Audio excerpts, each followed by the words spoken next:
नमस्कार, स्वागत है आपका। न्यूज़ वन इंडिया देख रहे हैं आप। मैं हूं आपके साथ शफान अंसारी। शुरुआत कर रहे हैं उस वक्त की बड़ी खबर के साथ। बलिया से आ रही है। अवैध कब्जे पर कार्रवाई को रुकवाने पहुंची हैं एमएलए केतकी सिंह।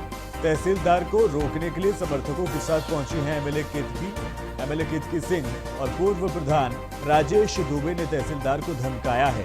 बुलडोजर रोको वरना तहसील जला देंगे, ये एमएलए केतकी ने धमकी दी है। एमएलए केतकी सिंह घोटाले के आरोपी राजेश दुबे की ये खुली धमकी देखने को मिल रही है। बलिया के बासुरडीह से निषाद पार्टी के एमएलए हैं केतकी सिंह। शौर्य स्थल की जमीन को कब्जा मुक्त कराने पहुंचा था प्रशासन। तहसीलदार को धमकाने के मामले में सीएम ने संज्ञान लिया है। एमएलए केतकी सिंह को हिदायत दी जाएगी, ये सूत्र बता रहे हैं। सरकारी कामकाज में बाधा डालने के मामले को गंभीरता से लेंगे, ये भी सूत्र बता रहे हैं। मंत्री दयाशंकर सिंह बलिया के विकास भवन में इस पर बयान भी देंगे। न्यूज़ वन इंडिया पर खबर चलाने के बाद सीएम ने इसका संज्ञान लिया है।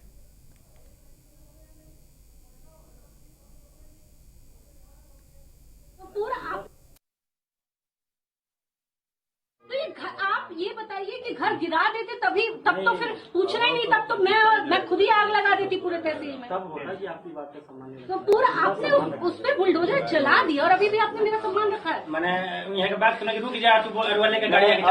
आप ये बताइए, आपने मेरा सम्मान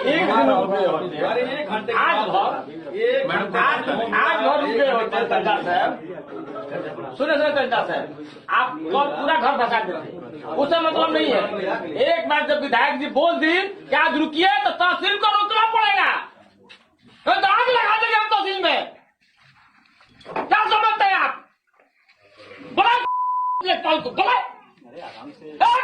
इसको। विधायक में क्या समझते हैं आप? अभी आज की कहानी क्या समझते हैं विधायक का मतलब? अभी रुका है इतना सीखने के लिए। तो ये आप ये बताइए कि तो तहसीलदार को रोकने के लिए समर्थकों के साथ पहुंची हैं मनोज। हमारे संवाददाता ज्यादा अपडेट के साथ जुड़ गए। मनोज, ये अंदाज, ये धमकी भरा लहजा, इसके ऊपर कार्रवाई होगी क्या? जी, आपको बताते चले कि अब तक तो कार्रवाई नहीं है, कोई कार्रवाई नहीं हुई है, अब तक कोई जानकारी नहीं है। वैसे इस व्यक्ति के बारे में जो इस धमकी भरे अंदाज में बोल रहा है, इसकी सच्चाई जानने का हमने प्रयास किया तो ये पता चला कि 2017 में यह गमन ग्राम सभा में गमन किया, जिसमें कई इंदिरा आवास के पैसे हड़प लिया था। इसके बाद इसको जेल की सलाखों तक पहुंचाया गया, जिसमें कुल 17 अभियुक्त थे, जिसमें पहले नंबर पर यह व्यक्ति था जो आज विधायक का समर्थक बना हुआ है और विधायिका के इर्द गिर्द रहता है। लेकिन इसके विरुद्ध अब तक किसी ने कार्रवाई करने की हिम्मत नहीं जुटाई है। जी, लेकिन केतकी सिंह जिस पार्टी से आती हैं उसका समर्थन प्राप्त है मौजूदा सरकार को, ऐसे में कार्रवाई जरूरी भी हो जाती है। जी, आपको बताते चले कि बीजेपी के समर्थन से ही निषाद पार्टी से विधायक है केतकी सिंह बांसी से, लेकिन आक्रमणकारियों के को संरक्षण देने के लिए जो आगे बढ़ रही है, तो कहीं न कहीं सरकार के प्रति जो है सीधे यह संदेश जाता है कि दूसरे पर बुलडोजर चले तो वाह वाह, अगर अपनों पर आन पड़ी तो खैर नहीं। लेकिन इस पूरे मामले को विपक्ष भी मुद्दा बना सकता है। जरूर, अब विपक्ष के लिए तो आज के समय में देखा जाए तो एक बहुत बड़ी बात सामने आ गई है। उसके हाथ एक बहुत बड़ी बात आई है, जिससे कि कहीं न कहीं सत्ता को घेरेगी और सत्ता के लोगों को कहीं न कहीं कटघरे में खड़ा करके जनता के सामने लाएगी और कहेगी कि दूसरे पर बुलडोजर तेरे तो बहुत अच्छा, और जब आप पर पड़े तो आप बगावत करोगे, या सीधे कहा जाए कि सत्ता में जो है उनके ऊपर कोई कानूनी कार्रवाई नहीं, लेकिन अगर जो सत्ता के बाहर जो है तो कुछ भी कहे, उन्हें खांसी भी आ जाए तो उन्हें जेल के सलाखों तक जाना पड़ेगा। जी बिल्कुल, सीएम तक मामला पहुंचा है, कोई सुगबुगाहट है, सूत्र क्या कुछ कह रहे हैं? जी, अभी तक तो यहाँ उस तरह की कोई चर्चा नहीं है। हमने तहसीलदार बांसी से बात करने का प्रयास किया तो तहसीलदार बांसी ने बताया कि मीटिंग चल रही है, लेकिन मीटिंग का परिणाम क्या आया अभी बताया नहीं जा सकता है। कुछ देर बाद पुनः आपको अपडेट किया जाएगा बलिया मामले में कि स्थिति क्या है। जी, बहुत शुक्रिया मनोज राय तमाम जानकारी के लिए। उत्तर प्रदेश में योगी सरकार के बुलडोजर का एक्शन जारी है। अब 2.5 लाख के नामी बदमाश बदन सिंह बद्दो पर शिकंजा कसा जा रहा है। गैंगस्टर बदन सिंह बद्दो के गुर्गे अजय सहगल की संपत्ति पर बाबा का बुलडोजर चला है। अजय सहगल को गैंगस्टर बदन सिंह बद्दो का राइट हैंड माना जाता है। उसकी 7 अवैध दुकानों को तोड़ा गया है। जानकारी के मुताबिक टीपी नगर इलाके में गुरुवार सुबह कार्रवाई के लिए पुलिस और प्रशासन की टीम बुलडोजर लेकर पहुंची थी। प्रशासन की ओर से बताया गया है कि बनाई गई दुकानें एमडीए के पार्क की जमीन पर कब्जा करके बनाई गई हैं। यह भी कहा गया है कि गैंगस्टर बद्दो के इशारे के बाद अजय सहगल ने पार्क की जमीनों पर कब्जा किया था और फिर दुकानों का निर्माण कराया गया था। मेरठ पुलिस ने इसी साल 15 मार्च को 2.5 लाख के नामी बदन सिंह बद्दो और उसके सहयोगी द्वारा अवैध तरीके से जमीन पर कब्जा करके बनाई गई मार्केट और फैक्ट्री को तोड़कर जमीन को कब्जा मुक्त कराया था। इससे पहले बदन सिंह बद्दो करोड़ों रुपए की कोठी का भी ध्वस्तीकरण उसकी कराया जा चुका है। मेरठ के 2.5 लाख के इनामी बदन सिंह बद्दो की आज दुकानों पर, जो उनके करीबी हैं, उनकी दुकानों पर आज बुलडोजर चल रहा है। साफ तौर पर देखा जाए तो यहाँ बाबा के 2 बुलडोजर गरजते हुए नजर आ रहे हैं। लेकिन सबसे बड़ी बात यह है, बदन सिंह बद्दो ने अपने दम, अपनी बदमाशी के बल पर कुछ जमीनों को अर्जित किया था, अपनी दुकान बनाई थी। यहाँ पर कॉम्प्लेक्स बनाने का काम चल रहा था, 7 दुकानें थी। देखिए किस तरह से यहाँ पर लेंटर गिराया जा रहा है, लेंटर गिरता हुआ नजर आ रहा है। लेकिन सबसे बड़ी बात यह है कि ये लेंटर किस तरह से गिराया जा रहा है। 2 बुलडोजर चल रहे हैं। लेकिन सबसे बड़ी बात फिर निकल के आती है, बदन सिंह बद्दो ने अपने करीबियों को कुछ जमीनें गिरवाई थी अपने दम के बल पर, अपनी बदमाशी के बल पर। तो आज एमडीए विभाग की तरफ से लगातार यहाँ पर कार्रवाई चल रही है। लेकिन सबसे बड़ी बात फिर यही है कि बदन सिंह बद्दो जो 2.5 लाख का इनामी है, अभी तक पुलिस की गिरफ्त में नहीं है। 2.5 लाख के इनाम भी है बदन सिंह बद्दो पर। लेकिन सबसे बड़ी बात फिर यही है कि बदन सिंह बद्दो की तलाश पुलिस कर रही है। कई टीम लगा करके बदन सिंह बद्दो की तलाश की जा रही है। और जो उसकी अवैध संपत्ति है, बदन सिंह बद्दो की आर्थिक स्थिति तोड़ने के लिए, रीढ़ की हड्डी तोड़ने के लिए जो उसके सहयोगी हैं, जिनको अर्जित करवाई थी, जो जमीनें हैं, उनको घिरवाया गया था। यहाँ पर कॉम्प्लेक्स बनवाया जा रहा था। उसके लेंटर पर किस तरह से बाबा के बुलडोजर गरजते हुए नजर आ रहे हैं। साफ तौर पर देखा जाए तो ये कार्रवाई बदन सिंह बद्दो की उन दुकानों पर चल रही है जो एमडीए द्वारा नोटिस जारी करके पहले चस्पा किया था। उसके बाद यहाँ पर कार्रवाई होती हुई नजर आ रही है। लेंटर गिराने का काम किया जा रहा है। बुलडोजर साफ तौर पर देखा जाए तो गुस्से में नजर आ रहा है। बाबा का बुलडोजर एक्शन में, इस समय एक्शन मोड में देखने को मिल रहा है। जो बदन सिंह बद्दो है, उसके द्वारा इन दुकानों पर कब्जा किया गया था। ये सरकारी जमीन है। सरकारी जमीन पर बदन सिंह बद्दो अपने दम के बल पर इस तरह से कार्रवाई करता था। वहां पर अपना कॉम्प्लेक्स, मकान, बिल्डिंग बनाने का काम किया करता था। लेकिन आज की बात की जाए तो आज यहाँ पर साफ तौर पर देखा जाए तो बदन सिंह बद्दो की उन आलीशान कोठियों पर भी बुलडोजर चल चुका है। उस कॉम्प्लेक्स पर भी बुलडोजर चल रहा है, जिस पर बदन सिंह बद्दो ने अपने दम पर उस संपत्ति को घेरने का काम किया था, कॉम्प्लेक्स बनाने का काम किया जा रहा था। तो कहीं ना कहीं देखा जाए तो बाबा का एक्शन मोड में बुलडोजर आज यहाँ पर गरजता हुआ नजर आ रहा है। 2 बुलडोजर चल रहे हैं, 7 जो दुकानें हैं उनको गिराने का काम किया जा रहा है। लेकिन उसी के साथ साथ मैं एक और चीज़ आपको दिखाऊंगा कि यहाँ पर किस तरह से लेंटर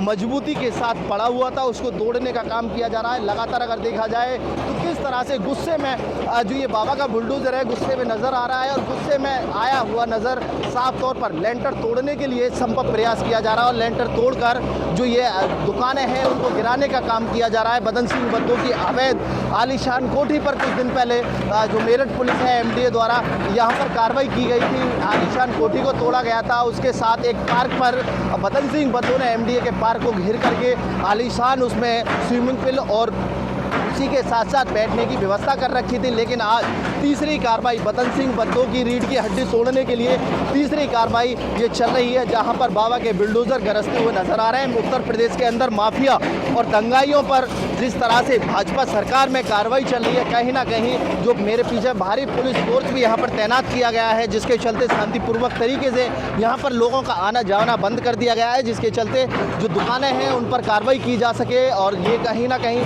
बहुत ही जो क्षेत्र के लोग हैं उनके लिए पहले बदन सिंह बद्दो सरदर्द बना रहता था। लेकिन आज की बात की जाए तो बदन सिंह बद्दो खुद कहीं दुबका बैठा है। पुलिस लगातार उसकी तलाश कर रही है। मेरठ में एमडीए का बुलडोजर आज जमकर कर्जा। बदन सिंह बद्दो को पर कार्रवाई के बाद ब्रह्मपुरी क्षेत्र में भी अवैध रूप से किए गए कब्जे पर कार्रवाई की गई। बताया जा रहा है कि मोहम्मद शहजाद ने अवैध रूप से कमर्शियल बिल्डिंग बनाकर बिजनेस का काम शुरू किया हुआ था, जिसमें एमडीए की तरफ से कोई मानचित्र नक्शा पास नहीं कराया गया था। इसके चलते एमडीए और मेरठ के थाना ब्रह्मपुरी पुलिस की कार्रवाई देखने को मिली। मौके पर भारी पुलिस फोर्स पीएसी बल तैनात है।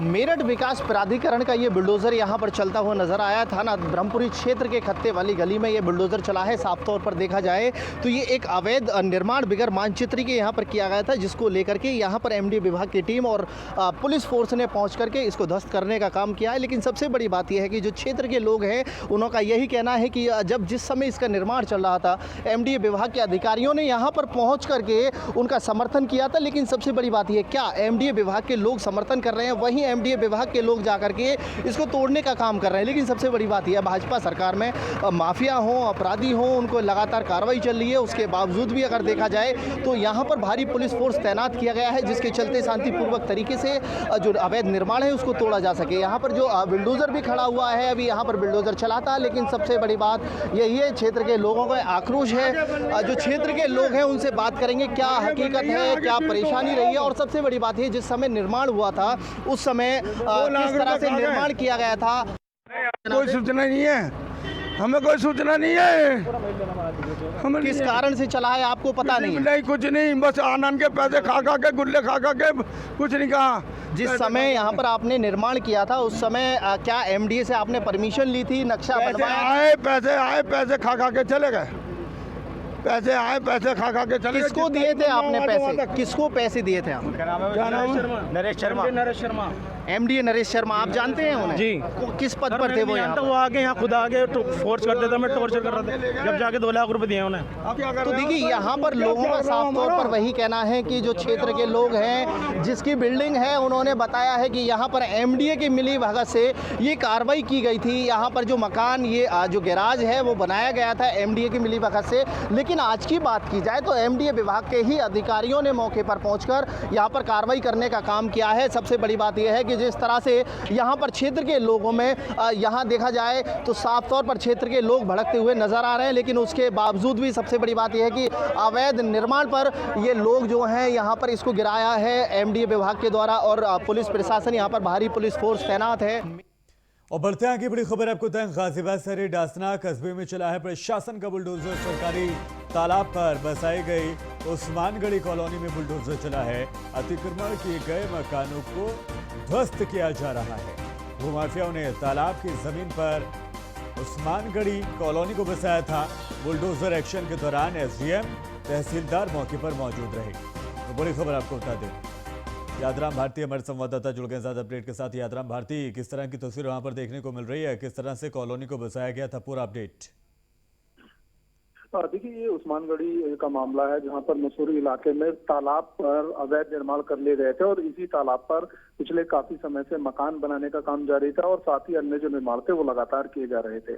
पिछले काफी समय से ये कब्जा था और आज इसी पर कार्रवाई करते हुए निर्देशानुसार डीएम ने यहाँ पर एसडीएम सदर और अन्य जो पुलिस के अधिकारी हैं उनको भेजा और पूरे करीब आधे दिन तक यहाँ पर बुलडोजर चलता रहा और अतिक्रमण को हटाने की जो कार्रवाई थी और तालाब को जो मुक्त कराने की कार्रवाई थी वो की गई। इस दौरान कुछ हंगामा भी हुआ, लेकिन पुलिस ने इस दौरान अपना हल्का फुल्का बल का प्रयोग करके ये सारा हंगामा शांत कर दिया। फिलहाल पुलिस मौके पर है और काफी जो जमीन है तालाब की वो कब्जा मुक्त प्रशासन द्वारा कराई गई है। बहुत शुक्रिया यादराम भारती इस तमाम जानकारी के लिए।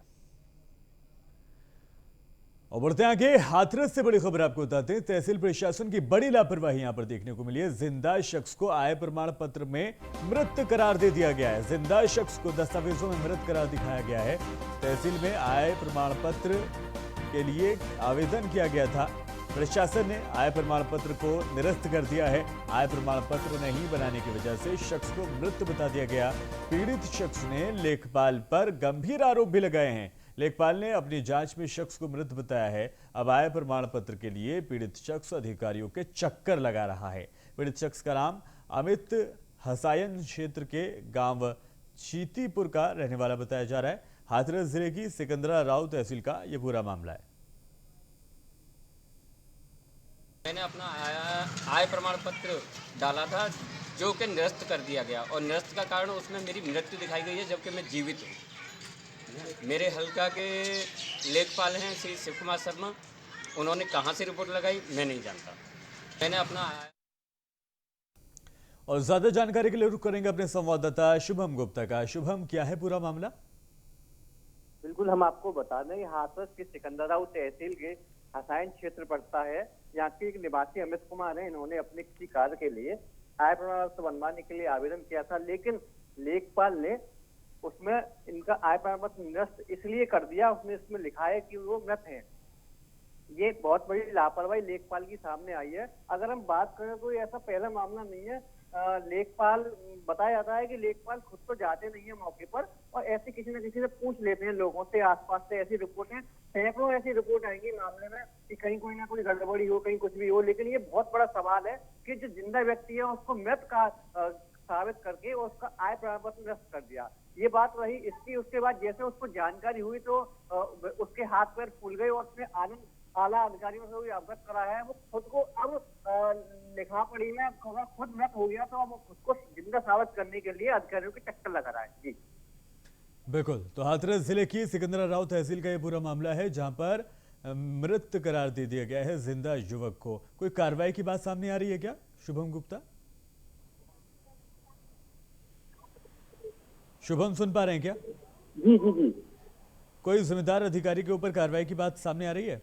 जी जी इस बारे में जब हमने बात की वहाँ के तहसीलदार से, एसडीएम से संपर्क नहीं हो पाया। उसके बाद हमने जब तहसीलदार सिकंदराव से बात की गई तो उनका कहना है कि पहले तो वह मीडिया के सामने आने से बचते थे, लेकिन जब उन्होंने बाइट नहीं दी उसको, लेकिन उन्होंने जब जानकारी की गई तो उनका कहना है कि उन्होंने लेखपाल को बुलाया है और लेखपाल से उस व्यक्ति का पता लगवा के दोबारा नामांकन कराने के लिए प्रेरणा दिया। लेकिन हम आपको बता दें कि तहसीलदार ने कहा है कि फिर भी इस मामले में जांच की जाएगी और लेखपाल के खिलाफ कार्रवाई की जाएगी। अगर ये तो बात रही तहसीलदार की कहने की, इस मामले में जिलाधिकारी ने भी संज्ञान लिया है और उन्होंने तत्काल इस पर कार्रवाई के आदेश दिए हैं। अब देखना होगा कि ये जिले में पहला मामला नहीं है, इससे पहले भी ऐसे लेखपालों के कई मामले सामने आ चुके हैं। लेकिन बस कार्रवाई की बात तो कही जाती है, लेकिन कहीं पर कार्रवाई होती नहीं दिखती है। अब सबसे बड़ा सवाल है कि कब तक इन पर कार्रवाई हो पाएगी। ठीक है, बहुत शुक्रिया शुभम गुप्ता इस तमाम जानकारी के लिए। और चलिए बढ़ते आगे। प्रयागराज में नहीं थम रहा हत्याओं का सिलसिला। बड़ी खबर आपको बता रहे हैं, प्रयागराज में एक बार फिर से इसी तरह की खबर मिल रही है। लगातार हत्याओं से संगम नगरी दहली हुई है। दिन दहाड़े बदमाशों ने युवक को गोली मारकर मौत के घाट उतारा है। नैनी मलहरा रेलवे क्रॉसिंग के पास की वारदात बताई जा रही है। मृतक युवक का नाम विजय सिंह ठाकुर बताया जा रहा है। प्रयागराज में अपराधियों से प्राण संकट में है। आम लोगों के दिलों में डर का माहौल बना हुआ है। प्रयागराज में अपराधियों का बोलबाला है। दिन दहाड़े वारदात को अंजाम दिया जा रहा है। एक और मामला सामने आया है जहां पर गोली मारकर युवक की हत्या कर दी गई। यह प्रकरण थाना नैनी जिला प्रयागराज का है।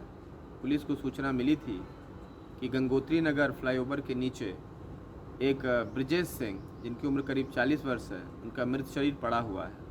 इस सूचना पर तत्काल पुलिस टीमें, मैं राजपत्रित अधिकारीगण मौके पर पहुँचे, एसपी यमुना पार भी मौके पर पहुँचे। देखा गया तो मृतक के सिर में गोली लगने जैसा निशान प्रतीत हो रहा है। उनकी बॉडी को पोस्टमार्टम के लिए भिजवाया जा रहा है। साथ ही साथ शुरुआती छानबीन में यह बात सामने आई है कि इनका दीपू शर्मा नामक युवक से, जो इनका पूर्व परिचित है, उसे रुपयों के लेन देन का विवाद है। यह प्रकरण। और राज बहादुर जुड़ गए हमारे साथ ज्यादा अपडेट के साथ। राज बहादुर, क्या हो रहा है प्रयागराज में? मामले थम क्यों नहीं रहे? पुलिस कहां सोई है? जैसे कि बता दें, प्रयागराज में दिन दहाड़े एक युवक की गोली मारकर हत्या की जाती है। पुल के नीचे युवक बच्चे का इंतजार कर रहा था। दिन दहाड़े बाइक सवार बदमाशों ने युवक को गोली मारकर चले जाते हैं। प्रयागराज में पुलिस को बदमाशों को कोई खौफ नहीं है, जो कि दिन दहाड़े वारदात को अंजाम देकर निकल जाते हैं। वहीं अगर बात करें, कल धूमनगंज में दिन दहाड़े 2 लोगों की हत्या हुई थी। वहीं अभी कुछ दिन पहले प्रयागराज के थरवई थाना क्षेत्र में हत्या हुई थी। उस भी क्या अपराधी नहीं पकड़ पाए। तो प्रयागराज पुलिस के ऊपर बड़ा सवाल ये उठता है, अपराधी के इतने ज्यादा हौसला पर बुलंद हो गए हैं प्रयागराज में कि पुलिस विभाग की तरफ से कोई खौफ नहीं है कि अभी ब्रजेश सिंह ठाकुर का दिन दहाड़े नैनी में गोली मारकर हत्या कर दी है। पुलिस के हाथ अभी खाली है। अपराधी की भी नहीं पता चल पाया कि अपराधी कौन है। ब्रजेश सिंह ठाकुर एक नैनी स्टेशन पर ठेकेदारी का काम करता था। आज उसको दिन दहाड़े गोली मारकर हत्या कर दी जाती है। जी बहुत शुक्रिया राज बहादुर तमाम जानकारी के लिए। तो पुलिस या कार्रवाई के ऊपर सवाल खड़े हो रहे हैं कि पुलिस का लगातार क्राइम का रिकॉर्ड जो है वो बढ़ता जा रहा है और ऐसे में सरकार के जो विकास के और लॉ एंड ऑर्डर के दावे हैं उसको खोखला साबित करने के लिए पुलिस की कोशिशें देखी जा रही हैं। बढ़ते आगे। बुलंदशहर में छात्र छात्राओं और प्रधान संगठन ने विरोध प्रदर्शन किया है और छात्र रघु ठाकुर के निष्कासन का विरोध किया जा रहा है। छात्र छात्राओं प्रधान संगठन ने कहा है कि छात्र रघु ठाकुर के निष्कासन को रद्द किया जाए और भगवान राम को गाली देने वाले प्रोफेसर को निष्कासित किया जाए। बता दें कि 30 मार्च को खुर्जा NREC डिग्री कॉलेज के प्रोफेसर विवेकानंद ने भगवान राम पर अमर्यादित टिप्पणी की थी, जिसके विरोध में छात्र रघु ठाकुर ने प्रोफेसर विवेकानंद को थप्पड़ मारा था। तो कॉलेज ने आरोपी छात्र को कॉलेज से निष्कासित कर दिया। इसके विरोध में आज छात्रों और प्रधान संगठन ने सड़कों पर उतरकर विरोध जाहिर किया। तत्काल प्रभाव से रघु को जो निलंबन है उसे बहाल किया जाए और उसे कॉलेज में आने, क्योंकि वो एक छात्र है, ना कि कोई अपराधी है। प्रशासन इधर रायबरेली में उस समय हड़कंप मच गया जब पुलिस लाइन के बाहर लोगों को अचानक सांस लेने में तकलीफ होने लगी, आंखों में मिर्ची जैसी जलन होने लगी। सभी खाना खाकर सोने की तैयारी कर रहे थे कि तभी अचानक से लोग सांस फूलने की वजह से अपने अपने घरों से बाहर निकले और इसकी सूचना आनंद-फानन में जिलाधिकारी को दी गई। जिलाधिकारी के निर्देश पर SDM सदर, CO सिटी समेत आला अधिकारी मौके पर पहुंचे। शहर कोतवाल राघवन कुमार सिंह ने लोगों से पूछताछ की है। बताया जा रहा है कि किसी रासायनिक पदार्थ के स्रावित होने से लोगों को आंखों में जलन और सांस लेने में तकलीफ हुई थी, लेकिन कुछ समय के बाद रासायनिक पदार्थ की तीव्रता कम हो गई, जिसके बाद लोगों को राहत मिली।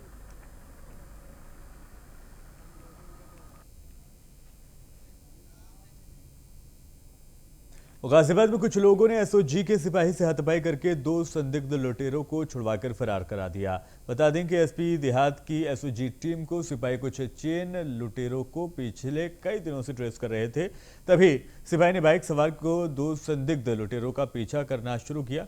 डासना कस्बे में पहुंचने पर सिपाही ने दोनों संदिग्धों को रोक लिया और एक संदिग्ध को दबोच लिया, लेकिन वहां मौजूद भीड़ ने सिपाही के साथ हाथापाई कर दोनों को छुड़ा कर ले गई। इसके बाद पुलिस हरकत में आई और आरोपियों को पकड़ने के लिए पूरे दिन ताबड़तोड़ दबिशें भी की गई और 10 आरोपियों को गिरफ्तार कर लिया गया है, जबकि दोनों संदिग्धों को पकड़ने के प्रयास अभी भी किए जा रहे हैं।